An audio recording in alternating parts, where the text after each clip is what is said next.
Bom dia para quem é de bom dia, boa noite para quem é da boa noite, 93 para quem é de 93, paz profunda para quem é de paz profunda. Você está em mais um Boteco dos Illuminati e hoje é a noite dos bodes, porque a gente vai falar um pouquinho de maçonaria e de assuntos relacionados com ordens iniciáticas. E hoje a gente vai falar de um livro que é talvez assim um dos, se não o livro mais importante do rito escocês antigo e aceito, né? Que é um livro chamado Moral e Dogma, que é um livro controverso, é um livro bem legal e é um livro que eu acho que é fundamental para entender o processo de toda a história, né, do rito escocês. Mas eu não vou falar nada porque o convidado que a gente trouxe hoje é um dos caras que mais manja de maçonaria e história da maçonaria aqui no Brasil. Ele já veio aqui várias vezes, ele já é praticamente ter sua cadeira cativa aqui no Boteco, né? Mas antes de chamar o irmão Kenio, Rodrigo Lutar, que seja bem-vindo. Salve, pessoal. Mais um financiamento de sucesso do Kenny Ismail para eu poder esnobar assim, eu tenho, você não tem. Do Pedra de Afiar, Paulo Jacobina. Fala pessoal, tudo bem? Para quem não conhece a obra, só uma frase do autor que diz: a medicina universal para a alma é a suprema razão e absoluta justiça. Para a mente, a verdade matemática e prática. Para o corpo, a quinta essência, uma combinação de luz e ouro. De nokiano.com.br, Ulisses Massad. Boa noite, pessoal. Essa entrevista é para a gente assistir tomando um uísque escocês antigo e aceito, né? Então vamos lá, cara. Estou empolgado aí para a gente ouvir um pouquinho mais sobre o assunto. E pela sétima ou oitava vez, eu já perdi a conta, porque o Kenio, volta e meia, cada semestre, ele pega uma obra fundamental da maçonaria, faz um financiamento coletivo e publica. Então ele está visitando a gente sempre. Seja muito bem-vindo, irmão Kenio. Obrigado, Marcelo. Um olá aí para todos aí, Ulisses, Rodrigo, Paulo. É um prazer estar aqui novamente no Boteco dos Illuminatis, aqui no Projeto Mayhem, para a gente falar sobre essa obra tão polêmica e tão importante, não só para o rito escocês, mas para a maçonaria, para todas as escolas iniciáticas, porque é realmente um tratado de ocultismo, de teologia, de principalmente sociologia, e com muita aula de história, são quase 1000 páginas, de uma pessoa que era um polímata, um autodidata, um gênio, e é um prazer falar sobre esse projeto aqui com vocês. Então vamos fazer o seguinte, eu acho que o ideal seria a gente começar do começo. Então, fala um pouquinho de quem foi o Albert Pike e um pouquinho do contexto histórico na qual o Moral e Dogma foi escrito. É muito importante a gente falar sobre isso, porque o Moral e Dogma e o Albert Pike, eles são as figuras centrais do movimento antimaçônico. Então, a antimaçonaria, o ataque à maçonaria, muitas vezes usa Pike e alguns traços do passado de Pike para atacar a maçonaria. Por ele ser uma figura extremamente polêmica, surgiram várias teorias de que ele era o papa da maçonaria, e há muitas citações dos antimaçons de supostos trechos do Moral e Dogma que não constam no Moral e Dogma, mas que, como o Moral e Dogma é um livro um livro gigantesco, é quase do tamanho de uma Bíblia, e de muito difícil leitura para quem não tem um conhecimento básico dessas matérias de teologia, de filosofia, de ocultismo, de maçonaria e de sociologia, tem certa dificuldade em acompanhar o raciocínio do Pike na obra.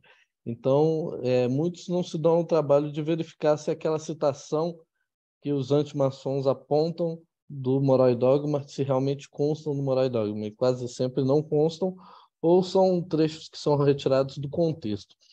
Pike, ele era um típico WASP, um típico homem branco, anglo-saxão, protestante, como muitos americanos naquele século XIX. E os WASPs eles são recheados de preconceitos. E o Pike realmente não era diferente disso. Mas a maçonaria e várias outras escolas iniciáticas, elas partem de um princípio de transformação, de evolução moral, intelectual, espiritual. E então não faz sentido imaginar que o homem, antes de cursar todo esse curso de maçonaria, que é o Rito Escocês Antigo e Aceito, estudar, se desenvolver ao longo de décadas dentro desse sistema, dessa escola iniciática, que ele não vá se mudar, porque o princípio ele está ali na instituição é para mudar. E o Pike é um exemplo claro disso, porque, como eu disse, ele era um WASP, então ele era anticatólico, ele era racista, e tudo isso é muito claro quando a gente olha o passado dele, como o passado de todos os WASPs. 100 anos depois de Pike, os WASPs não tinham evoluído nada nesse sentido, de serem anticatólicos e racistas. A gente pode ver que nos Estados Unidos tinha lei de segregação até a década de 60, até Kennedy. E Kennedy foi assassinado por conta disso, por derrubar as leis de segregação. Você tinha nos Estados Unidos 2 países, os Estados Unidos dos brancos e os Estados Unidos dos negros. Você tinha escola de branco e escola de negro. Você tinha as igrejas de branco e igrejas de negro, restaurante de branco, restaurante de negro, ônibus até bairros, público. Né? Oi? Até bairros. Exatamente, até bairros. Então, era um espelho, você tinha 2 países dentro de um só. E isso graças aos WASPs. E Kennedy, quando se candidatou a presidente da República, ele teve que viajar ao Vaticano, conseguir uma audiência com o Papa e tirar uma foto sem beijar a mão do Papa, apenas apertando a mão do Papa para provar para os WASPs que ele não era submisso ao Papa, que ele não ia ser um presidente dos Estados Unidos que estava subordinado a outro homem. Então, a gente imaginar o contexto histórico lá do século XIX, da metade do século XIX, do Pike, a gente consegue ver isso claramente. E no Moral e Dogma, ele passou anos trabalhando, estudando os graus, os rituais do Rito Escocês Antigo e Aceito, e a gente vê ele se desafiando a quebrar esses preconceitos, ele falando muitas vezes sobre os preconceitos. Então tem uma passagem do Moral e Dogma que eu gosto muito, que ele fala que a fé não pode ter o cheiro do leite do seio de sua mãe. E aí ele discute sobre isso, que quando você tem uma fé que você recebeu da sua família, que é uma herança de família, não é fé, é uma tradição de família. Se você professa uma fé só porque você nasceu numa família que professa aquela fé, isso não é fé, porque a fé é uma experiência individual. E aí ele se desafia nesse sentido. Então, ele era um protestante que, no final da sua vida, se identificava com o hinduísmo. E tinha adotado até práticas hinduístas no seu dia a dia. Ele era um racista declarado, está mais do que comprovado no princípio da sua vida adulta, e já na sua velhice tinha vários amigos negros, colaborou para a criação do Supremo Conselho do Rito Escocês, Prince Hall, que é a maçonaria para negros, quando ainda existia a segregação. Ele era um anticatólico que, no final da sua vida, estava rodeado por católicos, e quem cuidou de seu próprio velório foi um amigo dele, próximo, católico, um irmão maçom, a quem ele deu essa incumbência de cuidar quando do seu falecimento. Então, ele quebrou esses preconceitos via maçonaria, via passagem pelos graus, o estudo dos graus. E a obra, ela trata muito disso. Então, o Pike era um cara que, aos 16 anos, ele foi aceito em Harvard. Só que não teve dinheiro para pagar e teve que abandonar os estudos. Quando ele entrou em Harvard, ele já falava 15 línguas. Já era fluente em 15 línguas. Muitas dessas línguas já mortas. grego, latim. Ele ele era um autodidata e por isso tinha sido aceito em Harvard e abandona tudo para tentar a vida no Sul. Foi jornalista, foi advogado, sem formar em direito, passou no exame da ordem e advogou na Suprema Corte dos Estados Unidos. Só nos casos de constitucionais na Suprema Corte, defendendo o direito das mulheres no século XIX, das mulheres, de igualdade de direitos de mulheres e direito dos indígenas. Então, é uma figura realmente controversa, mas se você acredita que as pessoas não mudam. Quando você entende que as pessoas evoluem com o tempo, e principalmente se elas se dispõem a evoluir com o tempo, a gente consegue ver claramente que o pai que teve uma evolução moral nesse sentido e venceu seus preconceitos nesse sentido. Irmão Queiro, tem uma curiosidade, por exemplo. Nós temos lá o rito escocês e o Pike, ele teve algum processo de revisão desses ritos? E se caso isso tenha acontecido, quais as influências do Moral e Dogma nessa revisão, se isso aconteceu ou não, ou do rito no livro Moral e Dogma? Como é que é essa relação? É uma ótima pergunta. Ele ficou responsável pela revisão dos rituais em 1860 e ele dedicou 10 anos da vida dele à revisão dos rituais do rito escocês antigo e aceito. Em dedicação exclusiva, ele se dedicou exclusivamente a isso. E no processo de revisão dos rituais, ele começou a fazer notas pessoais sobre as impressões dele quanto aos ensinamentos daqueles graus. E o Moral e Dogma é o resultado dessa revisão, das impressões pessoais dele enquanto fez essa revisão. Foi publicado em 1871, logo após ele entregar, que foi em 69, os graus revisados por ele para o Supremo Conselho Mãe do Mundo. Então, o Moral e Dogma é o resultado de uma década de estudo desses graus. E ele traz impressões extremamente interessantes, porque já no prefácio, o pai que fala, olha, esse livro eu não sou autor, ao mesmo tempo eu sou coautor, porque ele é um compêndio de centenas de outros filósofos, pensadores, autores, rituais, e ao mesmo tempo eu me dei a liberdade de incluir as minhas impressões pessoais, mas não tive o cuidado de dizer o que era dos outros e o que era meu, porque isso, de certa forma, está amarrado. Eu trago aquilo que eu acredito, que vale a pena dos outros, mas não identifiquei o que é citação dos demais autores e o que é opinião minha, e por isso eu me coloco aí como um coautor e organizador, codificador desse trabalho. O que foi extremamente honesto da parte dele. E aí o processo de revisão que eu estou fazendo, que eu estou concluindo, é exatamente nisso, porque às vezes ele tem uma frase que vê-se claramente que não é dele e a gente corre atrás para saber de onde é aquela frase.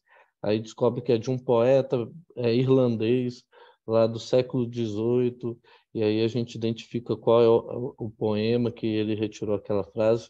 Então, foi um trabalho extremamente complexo, principalmente porque ele era um erudito e que conhecia muito bem todas as mitologias. Então, por exemplo, em um certo momento ele está falando: a maçonaria ela tem que vestir sua armadura e saltar como Curtius. E ponto. Para o leitor intelectual lá do século XIX, ele vai ler e vai entender. Para o leitor maçom brasileiro, isso não vai dizer nada. Então, o nosso papel é identificar Curtius, uma personalidade da mitologia romana, que Roma surgiu um grande poço que começou sem fundo, que começou a se expandir e engolir a cidade. E aí Curtius era um soldado que vestiu sua armadura e saltou de cavalo dentro do poço, e assim que ele saltou, o poço se fechou e ele salvou a cidade de Roma. Então, ele usa essa analogia de Curtius para falar que a maçonaria tem que fazer esse salto para salvar a sociedade por meio dos valores que ela ensina, né? E se a gente não inclui uma nota explicando isso, a leitura vai ser vazia. O irmão vai ler uma frase que para ele não vai fazer o mínimo sentido. Então, esse foi o nosso papel. Ele cita vários nomes, passagens, eu estava até olhando aqui algumas coisas, e são coisas de uma época e que a gente não... Câmara Estrelar, que eram tribunais na Europa para julgar quem era nobre ou importante, famoso.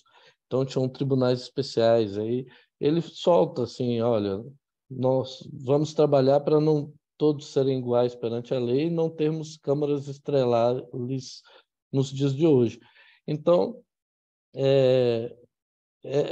são esses cuidados de explicar aos irmãos esses termos, né, que a gente precisa incluir, e que está sendo feita essa inclusão sem modificar em nada o texto original. Então, o nosso trabalho é a tradução original do Moral e Dogma em um único volume, como era o original, mantendo as características do original, as imagens, ilustrações do original, a cara do original, mas com essas notas que colaboram para compreender, né? Então, em certo trecho ele fala, temos que seguir o exemplo de Reese, Tel e Sidney. Pô, um homem médio do Brasil não vai saber quem foram essas personalidades. Eu não sabia, tive que pesquisar, demorei para descobrir quem que foi cada um, a importância que cada um teve na história do seu país, né, e por que o Pike cita eles, mas que demonstra aí um domínio do Pike sobre diferentes temas. E o mais impressionante é que ele trata muito bem sobre simbologia, a importância dos signos, dos símbolos e tudo, e defende que a gente não pode ter uma interpretação superficial desses símbolos. E aí ele começa a fazer uma interpretação dos símbolos, não só de uso individual, mas de uso em sociedade. Então, por exemplo, ele está falando de esquadro e compasso já no primeiro grau. Aí fala esquadro, matéria, o compasso, espírito.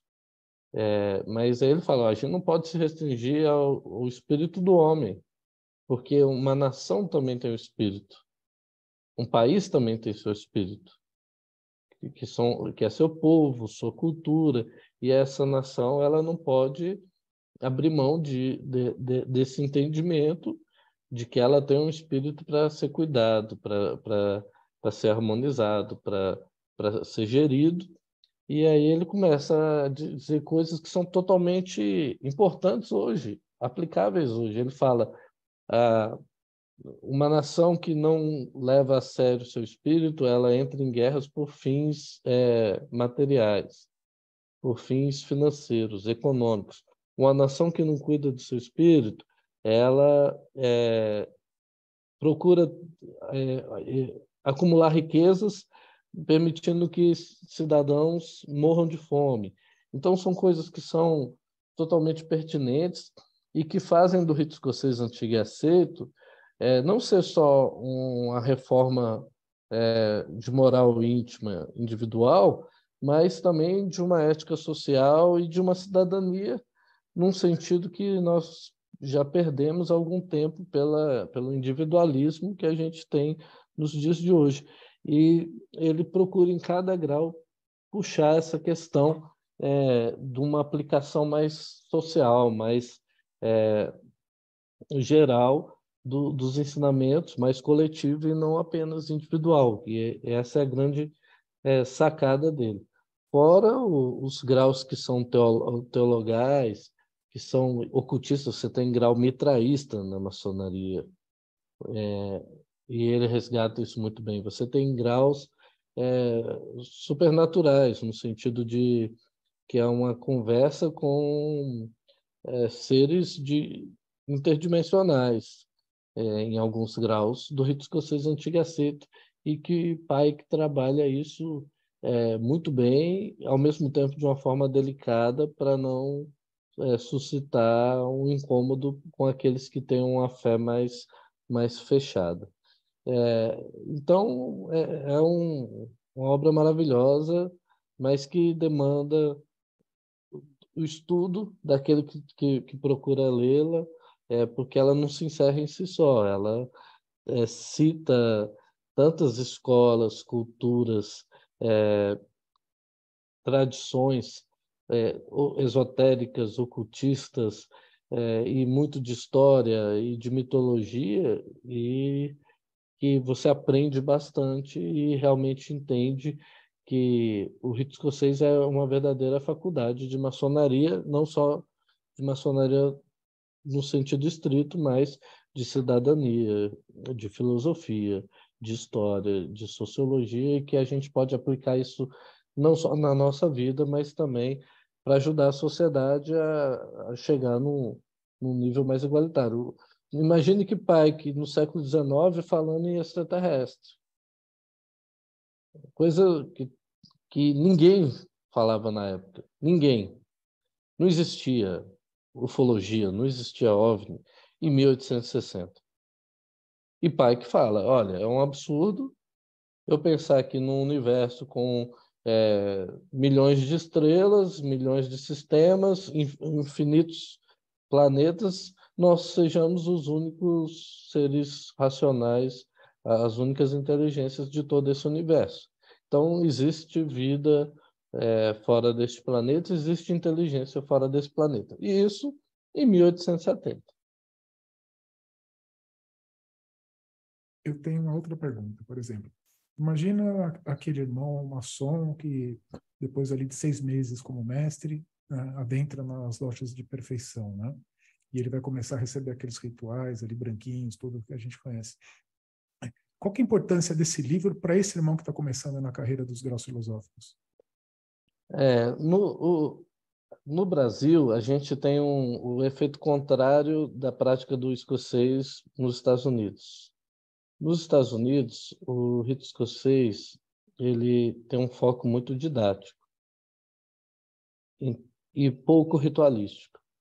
Então, quando um irmão passa por um grau, que é um grau totalmente teatral, e muitas vezes ele participa do grau como se fosse um psicodrama, então ele vive uma experiência ou assiste um acontecimento e ele aprende por meio daquela alegoria, que muitas vezes é uma alegoria extremamente moral, espiritual, mas que está fraca em questões de símbolos. Em comparação com o Brasil, que ensina o rito escocês antigo e aceito por meio de rituais extremamente focados na ritualística, no movimento de solo, circulação, e aí você olha ali, tem 7 luzes vermelhas, e aqui tem 2 verdes, e aí ninguém te explica por que tem 7 vermelhas aqui, 2 verdes, aí você vê uma pomba branca aqui, e uma trolha preta ali, e tudo isso com irmãos preocupados em falar aquelas falas e fazer a circulação da maneira correta, mas que muitas vezes você, com foco na ritualística, perde a alegoria. Então, é comum, e eu já fiz essa experiência de assistir altos graus do rito escocês sendo concedidos. O irmão passa por grau, por exemplo, um grau 22, que é Eliphas Levi purinho, ou um grau 28, que é o grau mitraísta que eu disse. Termino o grau, eu chego no irmão que acabou de galgar o grau e falo, e aí, o que você entendeu sobre esse grau? Ele, cara, foi uma viagem, eu não entendi nada. Sobre o que é esse grau? Não tenho a mínima ideia. Porque ele vai só passando, aí ele faz no mitraísmo aquela viagem, ninguém fala para ele que é um grau mitraísta, ele faz a viagem, vai Júpiter, Saturno, Vênus e tal, Sol, Adão, o pai de todos, Deus, e ele não entende nada do que aconteceu, porque o foco foi no ritual e não naquele ensinamento, naquela experiência, na alegoria daquele grau. Então, o livro é importante, no meu entender, e é por isso que a gente tá com esse desafio, porque o irmão vai passar pelo grau e aí depois ele vai fazer a leitura e vai conseguir compreender a experiência que ele viveu com o grau, que é o normal em muitas iniciações de muitas ordens, inclusive da maçonaria. Você passa pela iniciação e muitas vezes a sua percepção sobre o que foi ensinado ali, ela é zero, e com as instruções que vêm depois, você vai compreendendo o que aconteceu com você e vai aprendendo o que aquela experiência te passou. E então eu acho que ele vem complementar o que realmente falta no Brasil, que é a compreensão dos ensinamentos. Eu acho que nos Estados Unidos falha pela falta de símbolo, porque o símbolo tem a sua importância como âncora de memória, para você lembrar aquele ensinamento, né? E você recebe o ensinamento, se você não tem a âncora dos símbolos, você realmente pode esquecê-lo muito em breve. E aqui peca pela falta do principal, que é o ensinamento, enquanto se foca na ritualística. E o livro ele vem colaborar para você entender melhor aquela experiência da ritualística. Esse foi um processo que eu passei nos graus filosóficos, porque eu lembro que quando eu ingressei no grau 4, eu recebi o grau 4, só que eu só fui receber o caderno de instrução daquele grau quando eu cheguei no grau 9, porque o livro que contém os graus de 4 a 9, é o mesmo livro, e eles só te entregam um livro na hora que você chega no 9. Então você fica boiando do 4 até o 9, só lá que você vai receber a instrução para você ter alguma coisa para ler aquela experiência que você passou meses atrás, que você já nem lembra mais o que você viveu naquela época. Realmente. E a minha pergunta é para o pessoal que está começando agora dentro da maçonaria. Então, o aprendiz, o companheiro, o mestre, no que esse livro pode ser útil para o estudo desses irmãos? Então, o livro ele aborda também os graus simbólicos. E aí é interessante porque ele aborda os graus de aprendiz, companheiro e mestre no livro, e com uma visão muito questionadora, principalmente das práticas americanas. Então, o irmão brasileiro que lê, ele consegue ver o pai que trazendo à tona os graus simbólicos rito escocês raiz, né, que é distante do que a gente tem no Brasil, e então ele consegue compreender melhor o que a gente tem aqui e, ao mesmo tempo, aprender um pouco de como que é os graus simbólicos, por exemplo, nos Estados Unidos e em outros países, que tem, às vezes, uma simbologia diferente nos graus e que o pai que discute eles também. Então, quando ele questiona o modus operandi das práticas norte-americanas nos graus simbólicos e defende o modus operandi do rito escocês antigo e aceito, a gente é beneficiado das duas formas, né?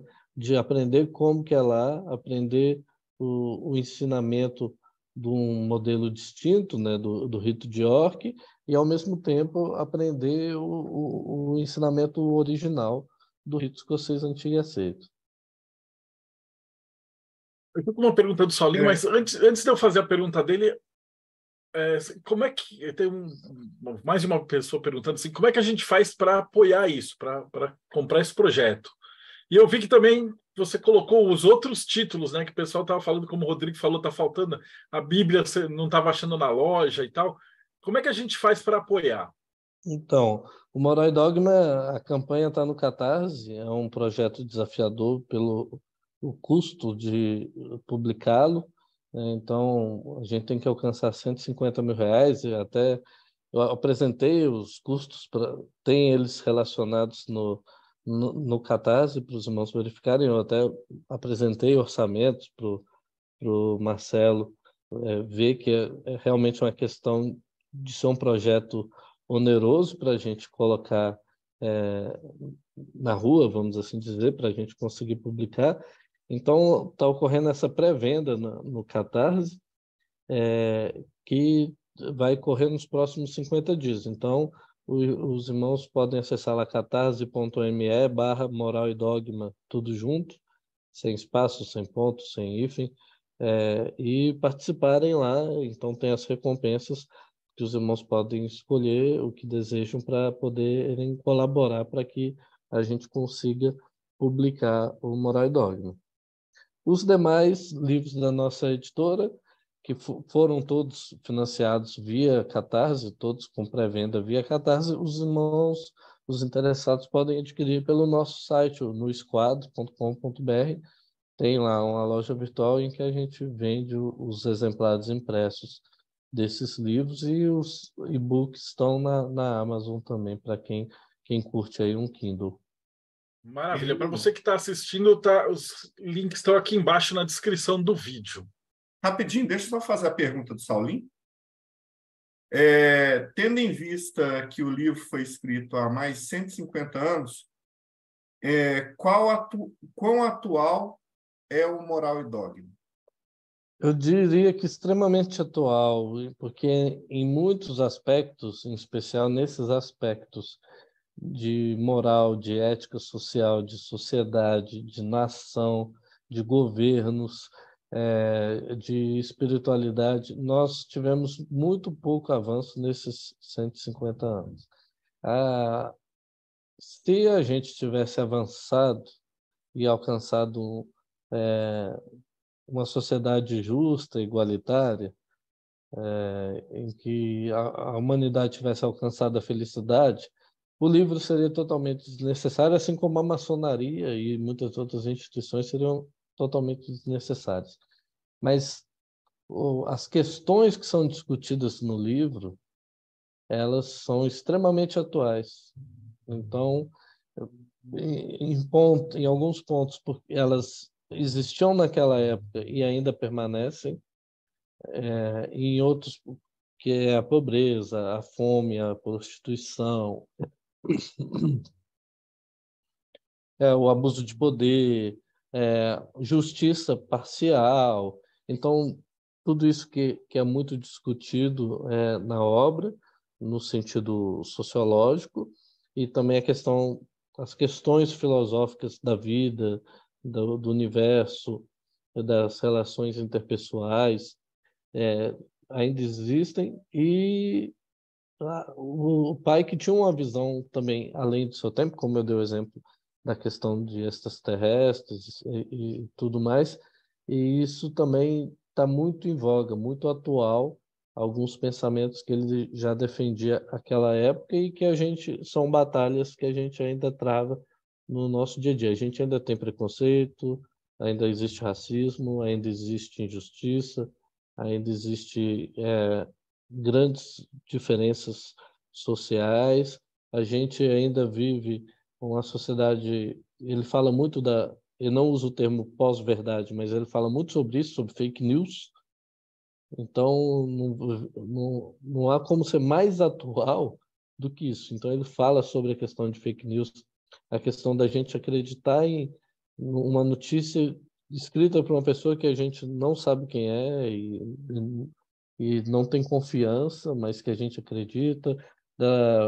Muito da questão da alegoria da caverna do Platão, de sacerdotes que abusam da posição para explorar os fiéis. Então, tudo isso ainda é a realidade da nossa sociedade, em especial da sociedade brasileira, e daí a importância de quem está buscando a evolução nesse sentido, fazer essa dialética de ler esse conteúdo e refletir sobre ele. Então, pelo que foi falado, é fundamental para todo irmão comprar e participar. Sim, eu acredito que sim. Cara, maravilhoso. Eu só tenho que te agradecer, porque cada um desses projetos era aquele tipo de projeto que alguém precisava fazer e trazer para a maçonaria. Então, o trabalho que você faz, eu não canso de elogiar. A gente gosta, como o Ulisses fala, quando a gente chama os convidados, que o olho brilha quando fala dos projetos. Eu estou acompanhando de perto, né? A gente conversou, te ajudei a caçar a melhor gráfica. Eu tenho certeza que esse livro vai ficar impecável, e o Kênio sempre entregou no prazo, e aí se atrasa, se tem qualquer coisa, é uma editora que a gente confia, né? Aqui no Projeto Mayhem a gente toma um cuidado enorme, principalmente com o financiamento coletivo. A gente já teve editoras que deram problema, não entregaram, atrasaram e tal.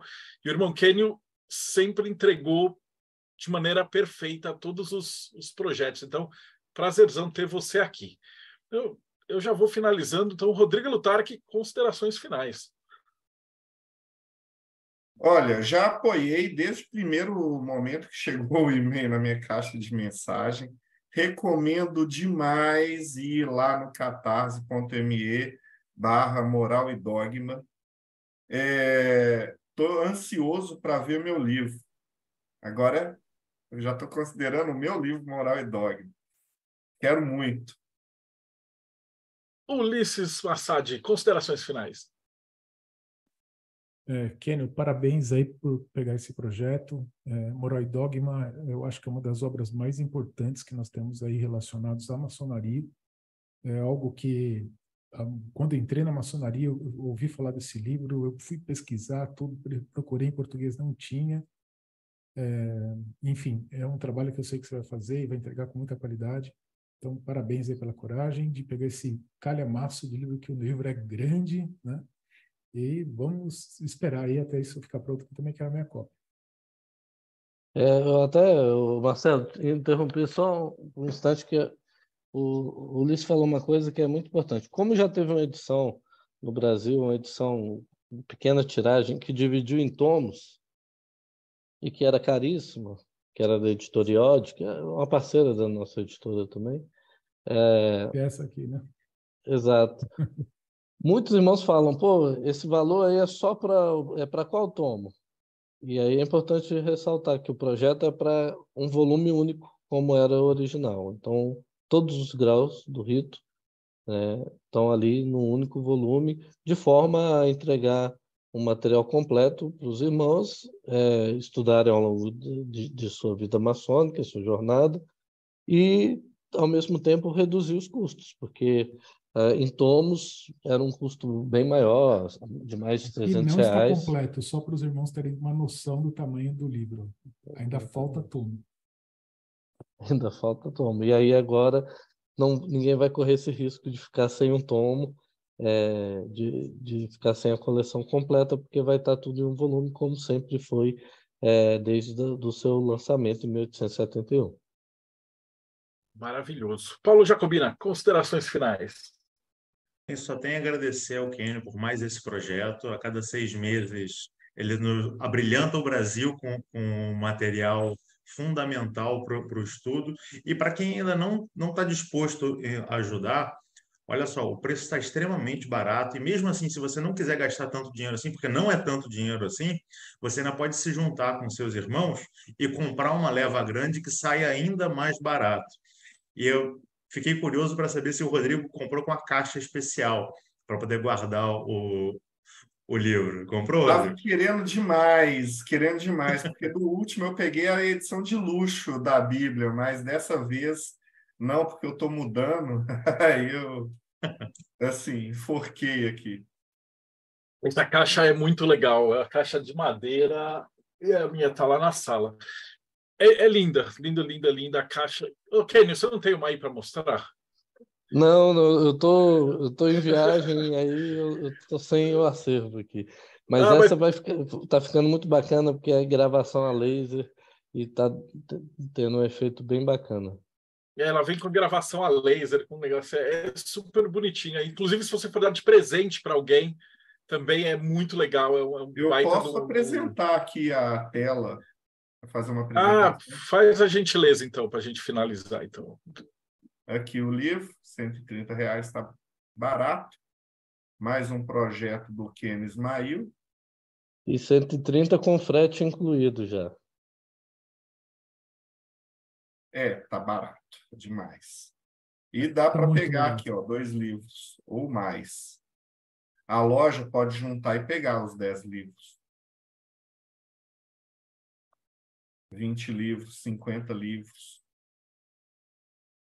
Por esse valor está praticamente dado, né? Tá, ele tá excelente. Pô, Kenio, considerações finais. Só agradecer de novo a oportunidade de estar aqui com vocês, é sempre um prazer, vocês são muito bondosos comigo, são sempre perguntas que eu tenho o maior prazer em responder, perguntas inteligentes e a satisfação de estar aí desenvolvendo mais um projeto que eu acredito que seja em benefício de todos. Meu pai sempre me falava que quem faz o que ama não trabalha, né? Acho que isso é um ditado popular. E fico feliz de poder dedicar um pouco do meu tempo.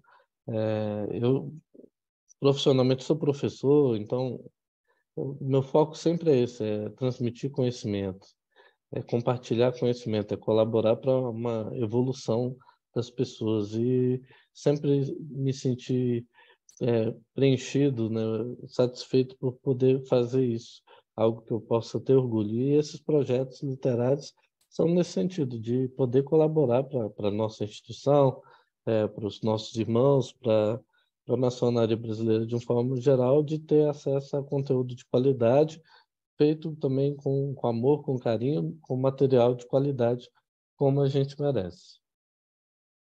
Ah, fantástico. E para você que está acompanhando a gente, então, ó, eu vi que tem muita gente, o Kenio jogou nas listas maçônicas, então tem muita gente de fora aí assistindo.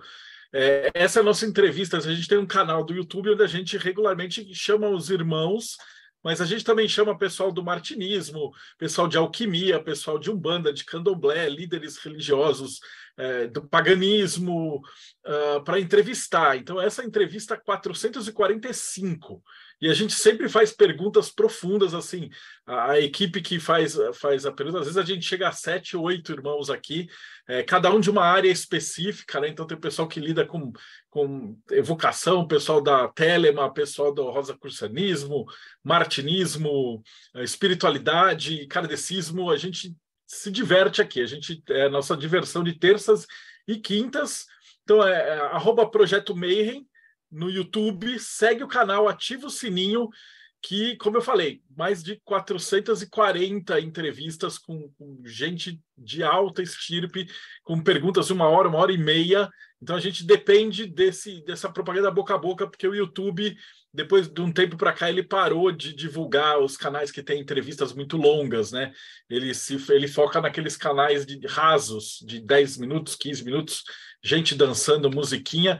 E aqui a gente gosta de entrevistar a galera acadêmica, o pessoal que sabe do que está falando sobre assuntos esotéricos, ocultistas e hermetistas profundos.